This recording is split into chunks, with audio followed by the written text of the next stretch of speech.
Welcome to the IC Disc Show. Interviews with business owners, industry leaders, and tax experts, sharing how the IC Disc can benefit your bottom line profits. Check out the show notes at icdiscshow.com. This show is brought to you by the IC Disc Alliance. Discover how the premier IC Disc consulting firms support you at icdisc.com.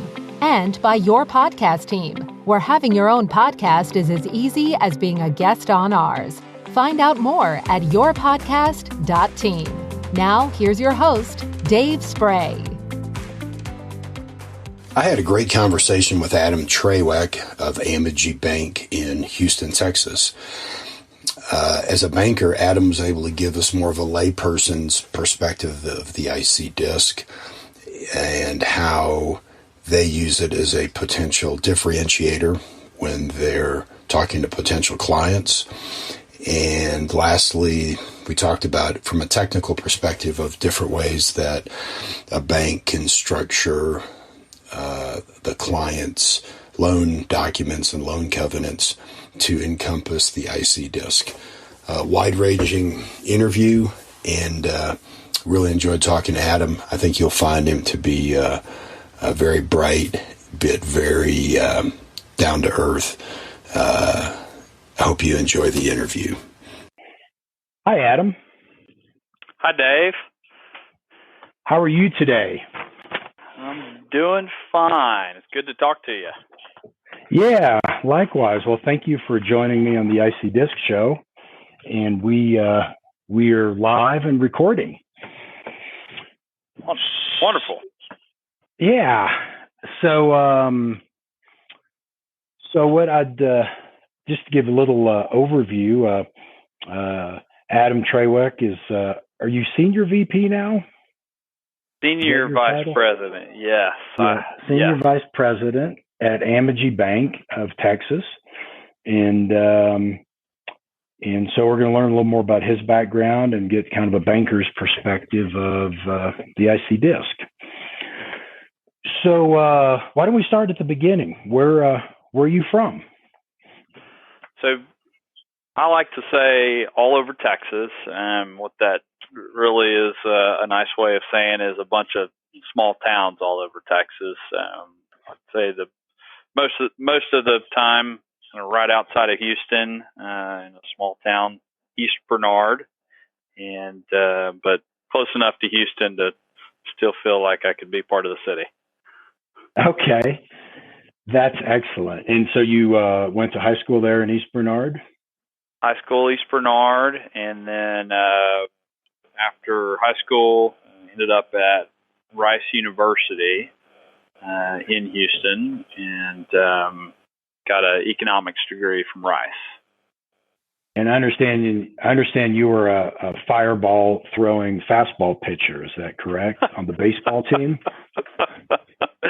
Well, pitcher and baseball team out of that sentence. Yeah, that's correct. The fireball part of it, less so. I was a little soft tossing left-handed pitcher, and but I really enjoyed my time there and had a ton of great experiences. Made a lot of really good and lifelong friends from my time on the team, and we had a lot of fun and a lot of good guys and great coaches too. That's great. That is great. So then you graduated from there, and then you went straight to Amegy. Is that correct? Straight to Amegy, yes. I've been there ever since. So, and that's 10, 12 years ago. How long have you been at Amegy? Almost 13. Okay. And go ahead. I was going to say I started in the officer training program. The bank has a developmental program for college grads that they hire a couple times a year for, and being like many 22 and 23-year-olds right out of college, I kind of had an idea what I wanted to do, but I think looking back, it turns out I don't know that I really had any clue what I really wanted to do at the time. Sure. But so why did you pick Amegy? Was it because of the officer development program that drew you to the bank, or are there other things? It was the chance to go somewhere and be trained and given a skill set and some exposure to different industries and to finance at a deeper level was really appealing. But also, the interview process was really enjoyable. I get to meet with some really senior people around the bank and really get a great feel for the culture and how they approach banking and business, and just there were multiple components of that just really rang true, and joined them, and I'm so glad I did. I'm not sure if I got lucky or if I was all that insightful or what, but it's been a great run. Oh, that is great. And I guess as the kind of circle of life goes, I think in the last few years, haven't you been involved in that program more in the mentor or instructor level? Very much more so. It's something that the bank believes strongly in is engaging a lot of the young bankers in the recruiting effort, and that can mean anything from on-campus interviews to showing interns and potential candidates around the bank when they've come for their interview days, all the way to decision committees on and working with our HR partners in getting offers out, and with our college recruiting team getting offers out to the various candidates. But yeah, I've had a little bit more of a leadership role over the last couple of years, and that's been a lot of fun, really rewarding. I make this comment every year. I look at the candidates that we hire and just how sharp they are and how well prepared they are to enter the job market in so many ways, and kind of joke with some of my colleagues and say, man, I'm glad I'm not competing against them for as a fellow potential banker, because I don't know that I'd get hired today. Well, that's it's good you got in when you did. Absolutely. So your title is senior vice president, but what does that translate to? What's your current role at the bank? What do you do? Do you manage a team? Tell me about that. I do, and so I love the term player coach. It applies in so many ways. I think kind of old school baseball. There were people that were player coaches up until the 40s and 50s, 1940s and 50s in baseball, and not so much anymore in baseball, but in the job force, very much player coach. I think being able to be a player coach really helps keep your perspective ground in some of the day-to-day challenges and some of the real work going on at a level, either one or two levels kind of junior to you, and that's a good tool to use in how you manage your team. And so I get the privilege of working with a team of about 8 here outside of the officer training program, and these are real life bankers and support staff, and we have an experience level really across the board. We've got 2-year bankers on my team, and we've got 35 and 40-year bankers on my team, and some really talented people. The fun part about the team is there's such a diverse skill set and diverse experience background among that range. That really brings a lot of unique perspective to how we tackle problems for customers on a daily basis. Yeah, no, I've seen that firsthand. I mean, in the interest of full disclosure, I've been a customer of the banks for several decades, so I am certainly familiar with that team work approach to customer service. And we appreciate your business. Well, you're welcome. What do you most like about being a banker? I think every day I'm amazed by the entrepreneurial minds in our state, in our city, in our country, and how so many people come up with unique ways to solve problems and start a business to do just that. And I guess that description maybe sounds a little technology and intellectual property focused, and it's really not. It could be as simple as a dirt contractor and somebody who pushes dirt around with heavy equipment for a living, all the way to some really intricate manufacturing processes and everything in between. So it's so cool to be able to work with company owners and privately held companies to help them grow, to help them impact more families, to help them achieve the kind of the lifestyle and the goals that they have set out for in their lives, and that's just super rewarding. Yeah, I know the feeling, and I've seen that firsthand with clients of ours that I've introduced you to. That enthusiasm you have of working with those entrepreneurs. Hey, while I think of it, because our listeners are not all in the Houston area, so Amegy Bank of Texas is a bank that's based, the headquarters are in Houston, Texas, but it's part of a larger banking organization, Zion Bank Corp. Is that correct, Adam? That's right.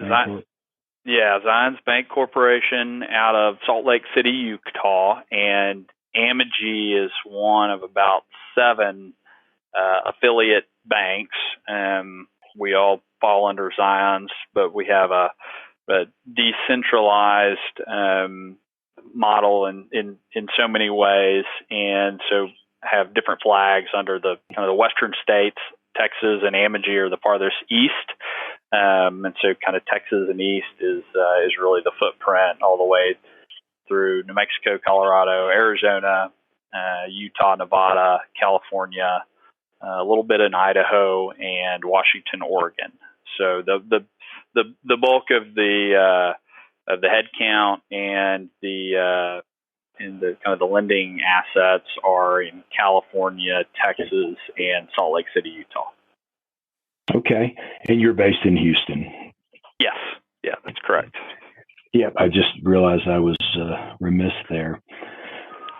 So, well, since this is the IC Disc show, I guess we need to talk some IC Disc. And so we've got about 30 minutes left. So I'll turn it over to you. Can you take 30 minutes to share all the knowledge you have of IC Disc?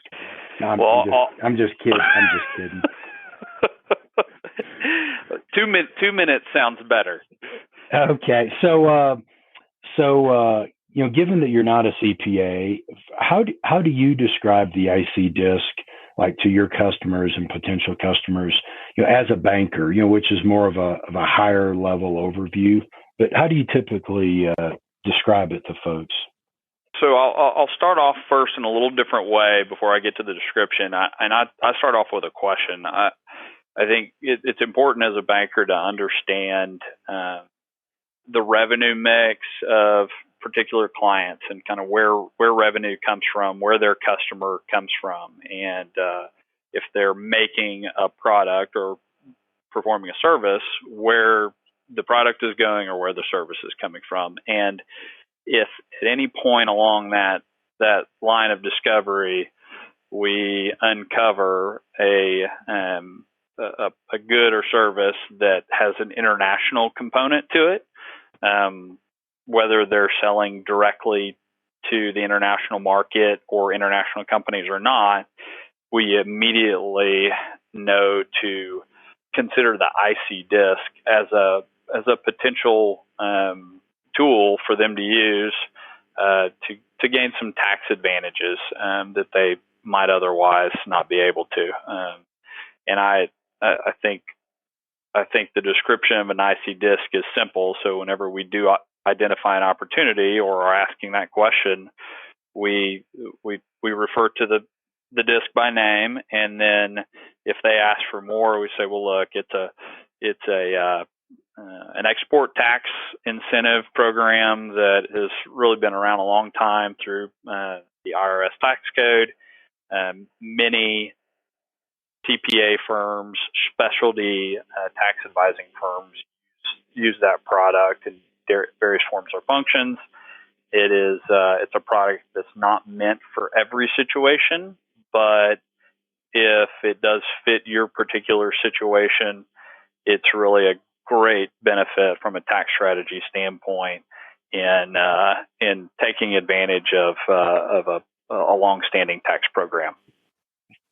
Okay, well, that's a nice, succinct way to describe it.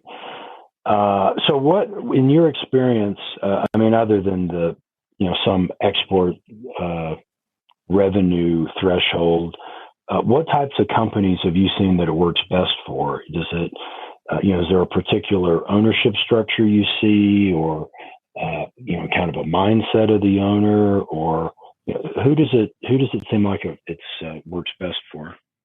Well, I'd say certainly privately held companies, and maybe that's not exclusive, but I think predominantly what we see is privately held companies, where, and a lot of times that's single owner. I think I can think of a couple of situations offhand where it's not single owner, but predominantly single owner. And generally, it's an owner that has a creative mindset, for lack of a better term. They can see the value in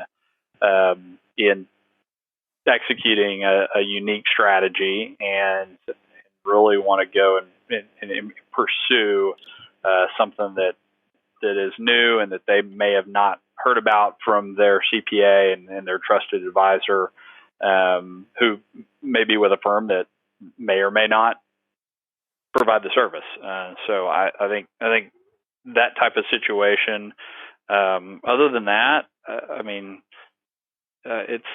think there's a pretty wide net of companies and kind of different personalities and type of individuals that can that we've seen be open and willing to use the disc.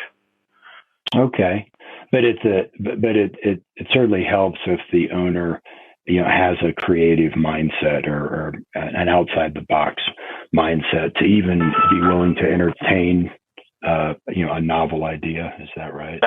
Absolutely, and that's kind of back to the entrepreneur mindset. I think those two go hand in hand. Now that makes sense, and that's been my experience as well. So, how do you strategically incorporate the disc into your service offerings? And I guess before you answer that, I know that the bank strategy is to try to add value to their customers, whether it's a product that they offer or not. Is that accurate? But that's right. I will say. So there's a lot of recommendations or introductions you all will make, right? That's accurate.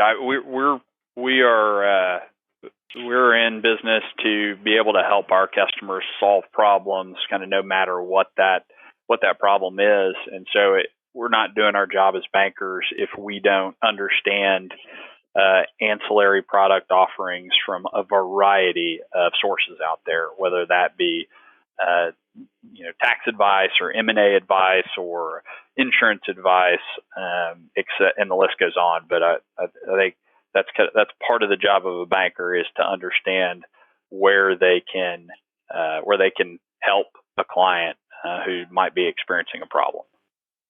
Okay, that's perfect. And so that, I'm guessing that creative mindset you talk about is not really just for the disc, but really for any other ways you can help them, right? You can't help somebody who doesn't want your help.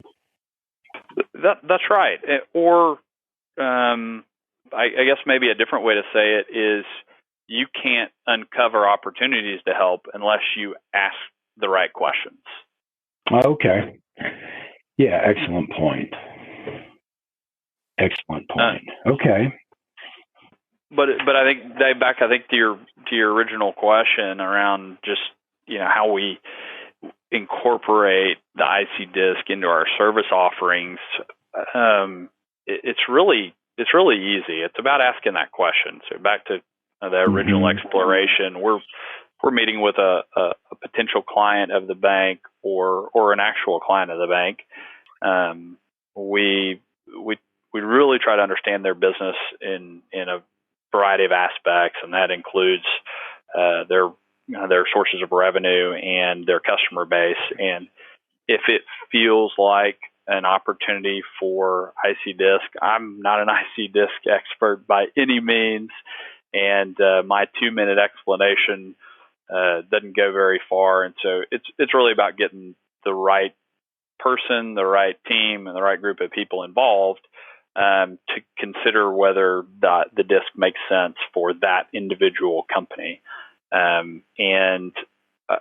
But I think as far as how we use it to differentiate ourselves, we structure an offering whenever we come in and we talk about a loan or deposit or some other product or service that the bank's going to offer.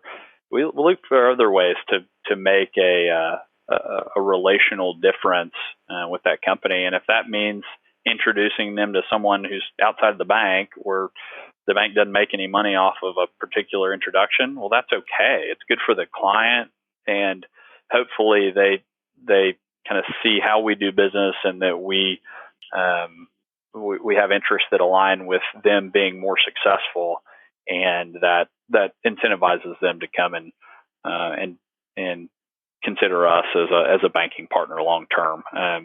And in fact, I can think of one situation earlier in my career where we were looking at moving a particular company over from another lending institution, and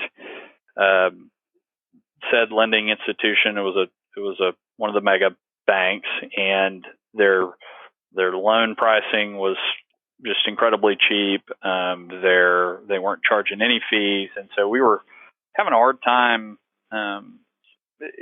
creating an economic incentive for the company to move. And they said, "Well, hey, we like you guys, but you're not showing us any value outside of kind of a relationship based approach. And while there is value there, we need to have a good reason economically too." And so we said, well, okay, let us take a creative approach. And as we dove into the data, and we understood it appeared to be a nice IC Disc opportunity. And so we, thanks to you and your firm, Dave, for answering some silly questions, we ended up introducing them to you guys, and y'all made us look like heroes, and Export Tax Advisors and you really made us look good. And so they in many ways gave us credit for some tax savings that you helped them achieve. So thanks for that. Well, hey, that's okay. So did they end up becoming a customer then? They did. They've become a customer, and they've been a good long-term loyal customer for about 8 or 9 years now. And I think, the money that client has paid to us and interest expense and bank fees and other things over the past 8 or 9 years, it's been offset tenfold by the savings that they've achieved through their IC Disc. So they really look at us fondly. That is awesome. So does that mean they don't beat you up on 20 basis points every chance they get? That's right. They have a little more tolerance for our desire and need to make money as a bank, and don't fight us over 20 basis points. Awesome. That is awesome. So you had mentioned earlier that that there's a number of ways that you seek to help your clients aside from non-banking things such as, tax incentives in general, be it the IC disc or some other incentive, insurance, other things. So I'm just curious, what do you look for in a firm in general that if you were looking to refer some non-banking services to, what matters to you, or what do you look for? Is it, their how fancy their offices are, how many years they've been doing it, how pleasant they are to work with, how responsive they are? What do you use as your criteria to kind of choose those partners? Well, certainly all of the aspects that you mentioned are important, and I think can factor into the equation. But I think one word and one idea really rises above the rest, and that's trust. Okay. And I'd say, especially in the situation that we just described, I was a young banker at the time, and fairly inexperienced, but I had developed a high degree of trust in a potential business partner, and so being able to, with confidence, introduce someone who is outside of the bank, a third-party service provider, and say, hey, I think these guys or this group of people or this lady is going to be good to know and can help you with your business with confidence makes all the difference in the world. And I don't know at what point relationships reach that. It's more of a feel than a kind of a checklist that you hit or a particular inflection point. But whenever that feeling of trust is reached, I think there's that's what makes that third party non-banking kind of service provider really elevate themselves to someone I want to introduce to clients, friends, prospective clients, etc. But I think some of the other items that you mentioned as well, are they good to work with? Well, yes, that's hugely important. That speaks to the level of confidence and their ability to execute, which if they can execute for me, well, then I feel confident they can execute for my client. And then the amount of experience they have, I think that goes without saying that somebody that has seen almost everything out there really can add value at a level where someone who has 3 to 5 years of experience just never will be able to. No, that makes sense. And because I guess at the end of the day, when you make an introduction to somebody, you're putting your reputation on the line every time, aren't you? That's right. And I think there's two ways to learn that lesson. There's the hard way, especially when you're young and inexperienced. Although I guess you can learn that same lesson when you have 30 years of experience too. But you certainly are putting your reputation on the line, and you have to be careful with that and thoughtful with it. Yeah. Yep. I know that from our businesses and introductions we make as well. We have a similar philosophy as the bank in that, we just do one thing, the IC disc, but there's lots of ways that our clients can benefit from people we know. So we're, I know that feeling of putting your own reputation on the line. So what I'd like to do now is change gears a little bit and get a little bit into the banking nitty-gritty of IC disc. And the reason I ask this is that so many times when we have a new client that comes on board, probably only 5% of the time the client comes to us from a banker referral. It's mostly an existing client and then followed by probably their CPA firm is kind of the next biggest source of new clients. But an interesting thing happens, so for the 95% of the time that the bankers didn't introduce us, at some point in the first few months, we invariably get a call from the banker who has little to no IC disc experience, and we need to help them out. And I don't say that, with any negativity or criticism, because it's just a very, niche part of the tax code. And I always tell the bankers, they feel kind of bad because they feel like they should know about this. And I try to convey to them that they shouldn't. And most bankers don't. And, but since you've had some experience for a number of years with IC Disc and with your clients, I'd kind of like to talk about like loan structure, deal structure for the different types of IC Disc. And honestly, I'm asking this because I myself don't really fully understand it, because these bankers will call, they'll ask me some questions. I think I know the direction they're going, but I never really know kind of for sure how they're looking at the IC Disc. So that's what I'd kind of like to talk about. So let's just start with like a flow-through corporation, an S corp or LLC or partnership that has an IC Disc, and that typically that the operating company owns the IC Disc. What will you all do for loan structure, loan covenants to kind of factor in the fact that they have an IC Disc?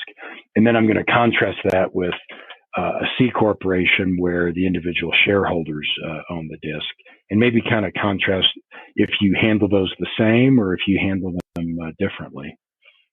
Well, Dave, there's no question that the mechanics and some of the different structural considerations for an IC disc can impact how loan structuring can work within the context of the disc. And so happy to try to kind of walk through that and how we've looked at it in the past. I actually think it's easier to start with with that flow through corporation where the shareholders own the disc, and because it's the problems are, I think, more they're more clear, and the solutions are a little more clear. Okay. But first, just a couple of comments. I think it took us a period of time to get comfortable with the mechanics and how to craft covenants and flow of funds, and then also how to really set expectations and communicate with the owner of the company around kind of a structure that both the bank and the owner could be good with, and then still met kind of IC disc requirements. So just okay. Probably the bigger piece was understanding and communication. To your point, bankers aren't IC disc or tax experts in any way, and so those two components have their challenges. So back to kind of the disc structure, I think the two main components that get impacted in a banker's view on a disc are things that are really important to us because we care. Generally, we're loaning money to that company. Otherwise, you don't have the banker involved. Sure. And so if you're loaning money to the company, you likely care about cash flow and things that impact cash flow, and capital structure and things that impact capital structure. So, okay. So to address both of those points, cash flow, when the disc is active and there are disc commissions being paid out to that other the disc entity, there's a reduction in perceived cash flow by all standard definitions. And so one thought is to amend the definition of cash flow to capture commissions being paid to the disc, and you can do it very simply in naming those disc commissions, or you can do it in a slightly more complicated way where the shareholder is contributing back the excess disc commissions over their individual tax liability to the company and capture the delta there. Mm-hmm. And then a fairly similar concept around that contribution back to the operating company from the shareholder. That's frequently done in the form of sub-debt, and so the bank would need to contemplate subordination of that debt or subordination of those funds that are coming back into the company from the shareholder. What form they're going to take, if it truly will be kind of a debt form with a note formalized, or if it's really more of equity. And so the owner's willingness to subordinate that debt, if it is in fact debt, is a component of that too. And so that's part of that's the discussion and the communication piece that I referenced earlier. Okay, that makes sense. I was familiar with the with some of that, but like amending the definition of cash flow, I hadn't heard of that approach, but it makes perfect sense. It's like you're trying to normalize the cash flow, kind of like when a company's looking to sell, they'll kind of normalize the cash flow by adding back like owner perks and such that like a large corporate buyer wouldn't be paying. So it seems like that's a kind of a similar approach to sort of normalize the cash flow. Did I understand that correctly? Absolutely, that's 100% right. It's really an expense that's controllable to the point where it could really be turned off if needed to at some point to provide that additional cash flow. In our view, the overall picture of cash flow isn't really changing, but the presentation of it might be. So that's how we look at it. That makes sense. And then I'm guessing then that the other situation we see frequently that would have to be easier is when you have a flow-through corporation like an S Corp, where the flow-through corporation itself owns the disc, so that the disc is effectively just a wholly owned sub of the operating company. And so that the commission gets paid to the disc, but then the disc returns the money immediately to the company as dividend income. I'm guessing that's easier to get comfortable with. Is that a fair assumption? It is, with the assumption that you've got accounting presentation that's accurate and a large enough and hopefully sophisticated enough accounting firm to document and explain that in the notes to the financial statements every year. I think that's where there is frequently confusion. Is company prepared financial statements may present the information accurately, but when there's not those added notes, there is bankers are going to ask questions. So we would do the same thing in many of those positions to make sure we understand. Okay, that makes sense. So it's you need to make sure that the financials appropriately reflect that that structure and the timing and the receipt of the dividend income by the operating company. That's accurate. I think we see, and Dave, you're any clients that you've ever had experience with in the world of IC Disc. I think we've seen companies that are really nice size, larger middle market privately held companies, $200-400 million a year in revenue, and sophisticated internal accounting and financial reporting capabilities. Have good, well-known and well-respected CPA firms doing audited financial statements every year that follow GAAP guidelines, and then kind of on the smaller end of that, you have kind of really small businesses down in the $10-15 million a year revenue space that maybe feel a little more mom and pop. They're frequently great companies and really well run and doing high margin work, but they have maybe a little less controls, a little less documentation, and really at that size they're likely with a smaller CPA firm and not required to produce audited financial statements, which is fine. We see that too. Just the information is less available and apparent in those situations. That makes sense. And I don't know if I've ever shared this with you, but probably 3/4 of our IC Disc clients don't borrow money.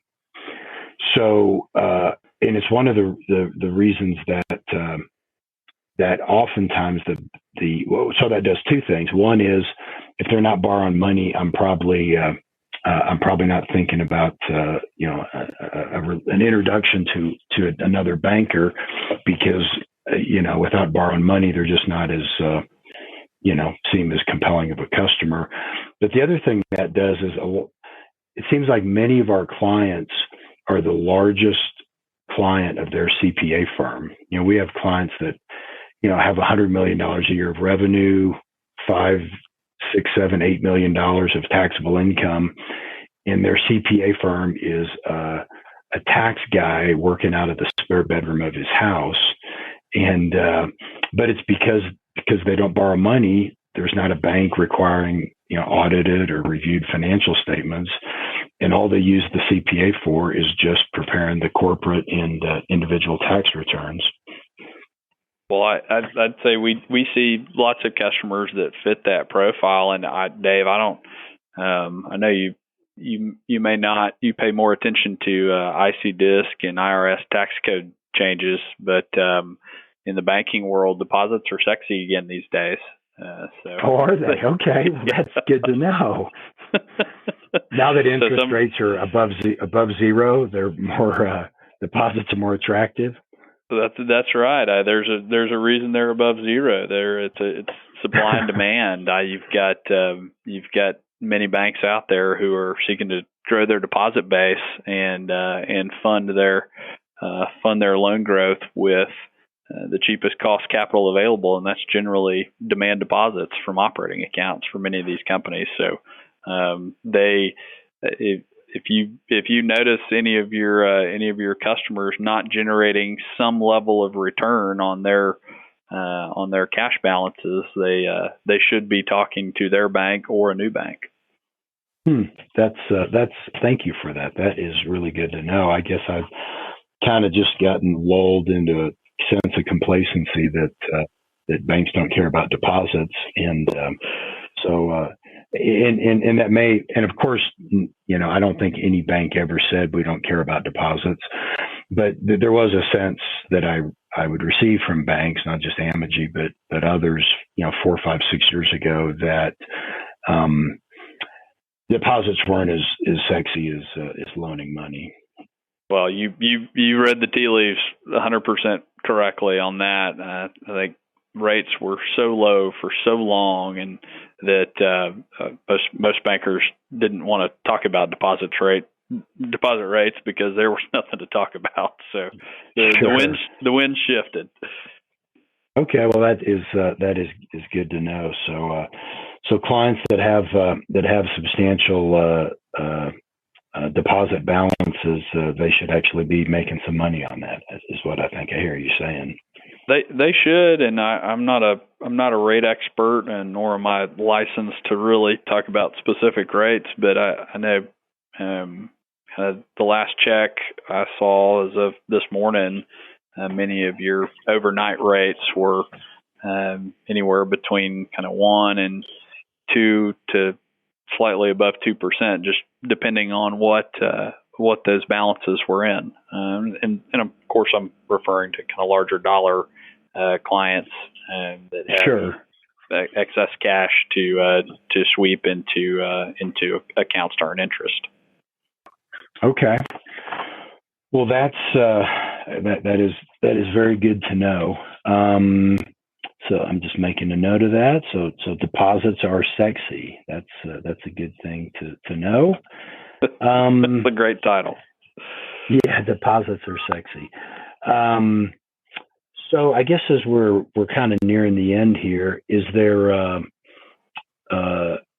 want to just talk. We kind of touched on it a little bit, but as far as the type of clients that you and the bank are best able to serve, I'd like to talk just a bit more about what the characteristics are of the client you can most help. The example you gave earlier, you were talking about that your customer was with one of the mega banks. They had great rates. You couldn't really match the rates and some of the fees and stuff that they were waiving or reducing. That made it really difficult for you to compete kind of on just pure price. So is that still kind of the case that competing on price is because I guess there's always somebody willing to do something cheaper, right? And so with that in mind, what are the characteristics you look for where you really can help a company? Well, you're right. It is hard to compete solely on price at times, and it's generally not a great position to be in because of the point you illustrated. There's depending on the time, there's always somebody willing to be cheaper, and so I think where we do get really aggressive on price, and actually in that prior situation, we matched price, but we weren't going to let it be a race to the bottom. We wanted to show that we could provide some value in other ways, and that was a more meaningful discussion with the client. So that's kind of where we focused our efforts. And I'd say in looking at existing clients and potential clients of Amegy, we largely focus our efforts on privately held, and which means in many cases family-owned businesses. And the core of the bank was really built on businesses, $10 million to $500 million in revenue. And that's a pretty wide swath. Depending on who you talk to, that's defined as middle market companies or lower middle market companies if you're talking to a big bank. But we really like that sweet spot. That's how the bank was really built. And then over the years, we added on ancillary service offerings to take care of the needs that companies and company owners ran across in that space. One, we've got to be able to serve bigger than that. So we have a syndicated loans desk where we can lead syndications, some very large syndications. Many of those are for family-owned, privately held companies that have grown substantially past that revenue bandwidth. But then we also have a great and growing small business portfolio, companies that are less than $10 million in revenue. And I think from a differentiation from our competition in the market, Amegy has really tried to maintain consistency of approach with our clients over the years, and not take a flavor of the month kind of attitude. We want to be competitive, and we want to earn potential clients' business, and we want to make our existing clients happy through our service level. And there's industry and other challenges to that. personnel. It's never fun when somebody leaves, but that does happen at times. And I think we have a really unique approach from kind of the executive team all the way down to the baby bankers, I'll call them, on how we try to take care of clients. And it's not perfect. We're not perfect, but we work really hard to communicate well, to really take a lot of effort in thoughtful approaches in how we bring value to our clients, and in many cases, sometimes just staying out of the way. We like to think we chase companies and company owners that are top of their niche or top of their industry, and we're just there to help. And so sometimes we can offer advice that's really valuable, and sometimes it's them picking up the phone and saying, "Hey, here's what I need you to do. Can you make this happen?" And it's a lot of fun to be able to say yes in those situations. Okay, well that really I think gives some insight into the types of companies that you play best with or work best with. Well, I guess as we wrap up here, is there anything I didn't ask you that you think needs to be mentioned? Well, certainly not about the IC disc. I think if the depth of my knowledge around IC disc was tested any further, I'd be exposed. Okay, fair enough. So I only have one more question for you, and I think this one will be pretty easy for you. What's your contact info, email address, and phone number? Sure. Happy to share that. That is easy. Thanks for finishing that way. So again, my name is Adam Traweek, and my direct office line is 281-238-7148. And my email address is adam.traweek, TRAWEEK, at amegybank.com. And for anybody outside of Texas that doesn't know how to spell Amegy, it's Amegi. Excellent. Yeah, it's kind of one of those made up names. Because I remember when you all rebranded. And I remember one of your colleagues, I was asking about the name, and I remember he said, I know it sounds kind of peculiar, but over time it'll sound very normal. And he was right. It really has. It really has. So there was one more question I was going to ask you, your contact info.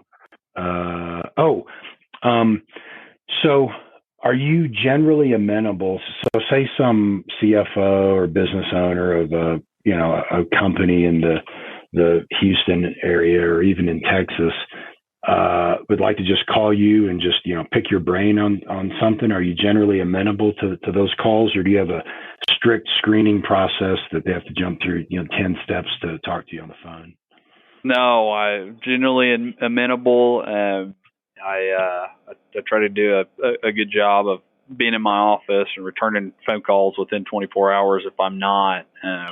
But I'd love to talk to people and love to meet new owners, CFOs, people who are curious about ways to add value to their company, and if I can be some small part of that, that's a lot of fun for me. So happy to take any and all comers.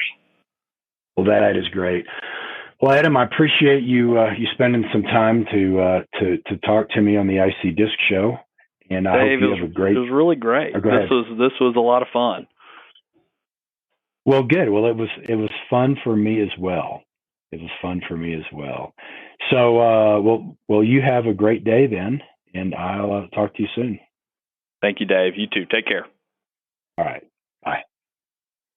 There we have it. Another great episode. Thanks for listening in. If you want to continue the conversation, go to icdiscshow.com. That's IC-DISC show.com. And we have additional information on the podcast, archived episodes, as well as a button to be a guest. So if you'd like to be a guest, go select that and fill out the information, and we'd love to have you on the show. So that's it. We'll be back next time with another episode of the IC Disc Show. There we have it, another great episode. Thanks for listening in. If you want to continue the conversation, go to icdiscshow.com. That's ic-discshow.com. And we have additional information on the podcast, archived episodes, as well as a button to be a guest. So if you'd like to be a guest, go select that and fill out the information, and we'd love to have you on the show. So that's it. We'll be back next time with another episode of the IC Disc Show.